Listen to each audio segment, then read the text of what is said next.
श्री गणेशदत्त गुरुभ्यो नमः। अज्ञानतिमिरान्धस्य ज्ञानाञ्जनशलाकया चक्षुरुन्मिलितं येन तस्मै श्री गुरुवे नमः।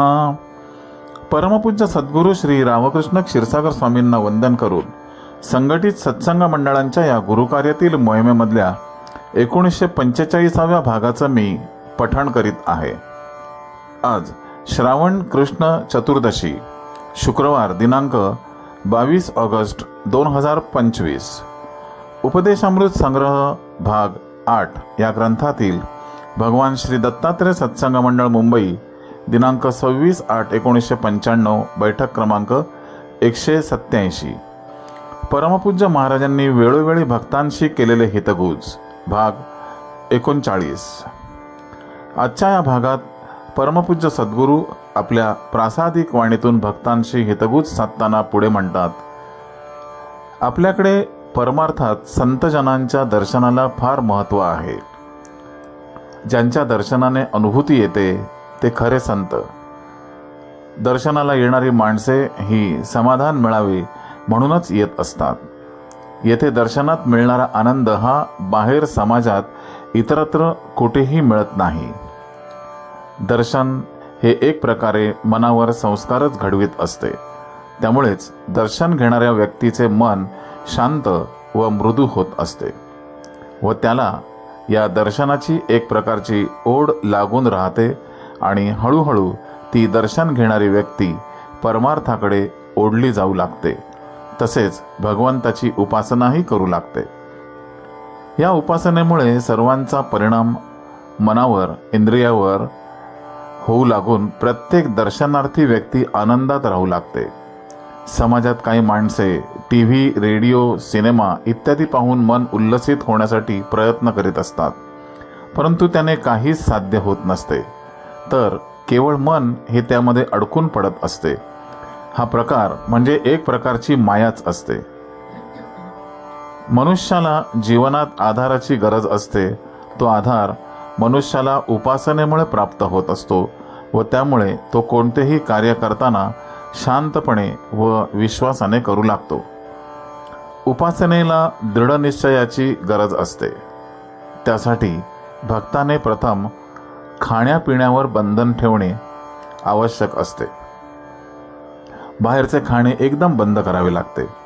काही माणसांना कामा व्यवसायासाठी बाहेर काही दिवस राहावे लागते। अशा वेळी त्या माणसांनी भगवंताचे स्मरण करून भगवंताची क्षमा मागून नंतरच बाहेरचे अन्न ग्रहण करावे। त्यामुळे त्या अन्नाचा भक्तास काही दोष लागत नाही। हल्ली हॉटेलमध्ये जाऊन विनाकारण खाण्याची बहुतेकांना सवय असते, ते काही योग्य नाही। हॉटेलमधील अन्न तयार करणाऱ्यांचे व ते अन्न वाढणाऱ्यांचे दोष त्यामुळे आपल्याला लागतात। बाहेरचे अन्न खाण्याची खरोखरीच आवश्यकता असेल तर स्वच्छ व शुद्ध अन्न मिळेल तिथे जाऊन अन्न ग्रहण करावे। हल्ली हातगाडीवर सर्व अन्नपदार्थ खाण्यासाठी मिळतात, ते कधीही खाऊ नयेत, कारण त्या हातगाड्या एकतर रस्त्यावर घाणेरड्या जागी उभ्या असतात व तेथील पाणी व पदार्थ उघडे व अधिक अशुद्ध असतात, हे लक्षात ठेवा। तुम्ही जेवढे मनाने व शरीराने शुद्ध राहाल तेवढी तुमची प्रगती या मार्गात लवकर होईल।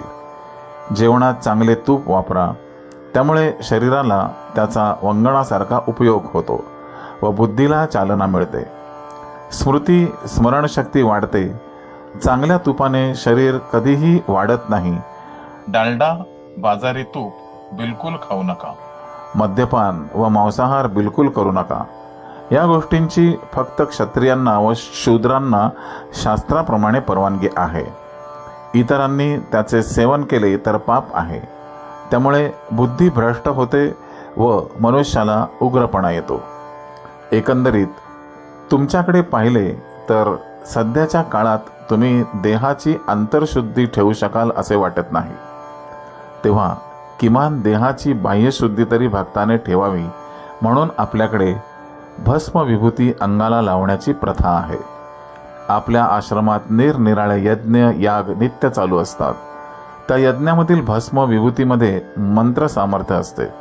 म्हणूनच सर्व भक्त ते भस्म विभूती आश्रमातून घरी घेऊन जातात व त्या विभूतीचा उपयोग घरोघर लहान बाळापासून मोठ्यांपर्यंत होत असतो. तुम्हालाही आतापर्यंत या विभूतीचा अनुभव आलेला असेलच. या विश्वात तुम्हाला अनेक धर्म दिसत असतील, परंतु खरा विचार केला तर मूळ धर्म हा हिंदू धर्म असून जे इतर धर्म वाटतात ते सर्व धर्म नसून पंथ आहेत. माणसाने मूळ शास्त्र सोडून सोयीप्रमाणे जीवन जगण्यासाठी स्वतःचे नियम करून वेगवेगळे पंथ निर्माण केले. या पंथांनाच पुढे धर्म म्हटले जाऊ लागले. मुळातला जो खरा हिंदू धर्म आहे तो अतिशय शास्त्र संपन्न व आचार विचारांवर आधारित आहे. समाजात सोयीप्रमाणे व सुख भोगण्याच्या कल्पनेप्रमाणे अनेक पंथ निर्माण झाले तरी मूळ हिंदू धर्म हा अजून पहिल्याप्रमाणेच टिकून उभा आहे.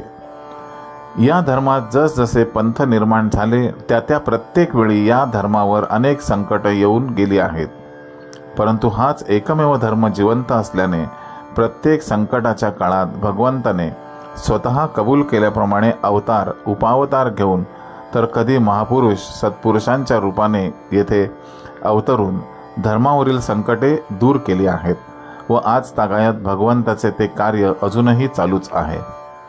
धर्म सांभाळणाऱ्यांवर, धर्माचरण करून जीवन जगणाऱ्यांवर जरी संकटे आली तरी भगवंताने येथे कोणत्या ना कोणत्या रूपाने येऊन त्या सर्वांना संकटमुक्त केले आहे. कौरव पांडवांच्या काळात कौरवांनी धर्माचरण करून जगणाऱ्या पांडवांना जीवन जगणे कठीण केले होते.